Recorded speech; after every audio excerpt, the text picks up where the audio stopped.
আজকে আমরা মান্ডালা আর্টের লেয়ারিং কিভাবে করে সেটা শিখব। নমস্কার সবাইকে, আমি ঈশা। আশা করছি আপনারা সবাই খুব ভালো আছেন, আমিও খুব ভালো আছি। তাহলে চলুন কথা না বাড়িয়ে ভিডিওটা শুরু করা যাক। ফার্স্টে আমি এখানে একটা লাইন টেনে নিয়েছি। এবারে আগের দিনকে আমরা মান্ডালা আর্টের যে শেপগুলো শিখেছিলাম সেই শেপগুলোর মধ্যে একটা শেপ আমরা ফার্স্টে এঁকে নেব।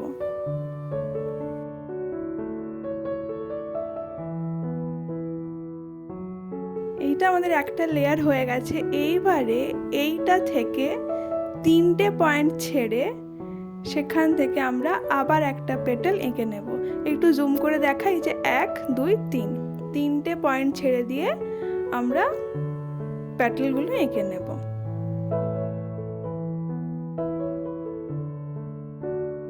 সেম প্রসেস ফলো করে আমরা গোটাটা কমপ্লিট করে নিচ্ছি।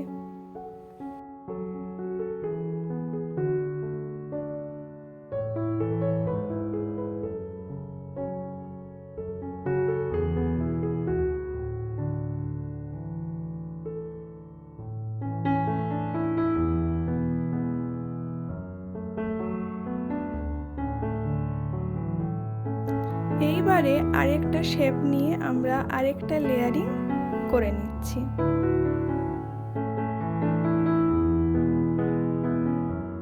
দেখতে দেখতে আজকে আমাদের মান্ডালা আর্টের 9th এপিসোডে আমরা পৌঁছে গেছি।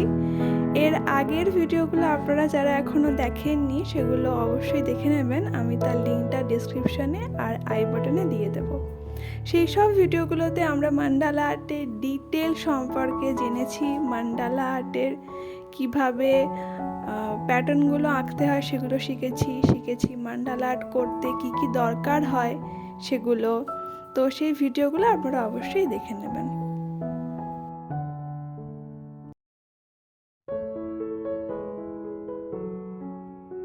এইবারে আগের যে দুটো শেপ আমরা আঁকলাম সেই দুটো শেপ মিক্সড করে আমরা লেয়ারিং করব।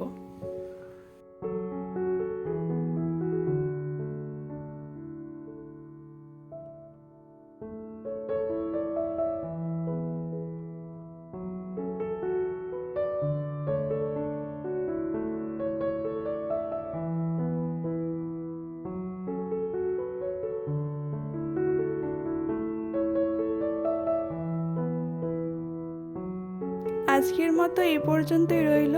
নেক্সট ভিডিওতে আমরা এইগুলো দিয়েই একটা সুন্দর মান্ডালা আর্ট আঁকবো। তো দেখা হচ্ছে পরের ভিডিওতে। সবাই খুব ভালো থাকবেন।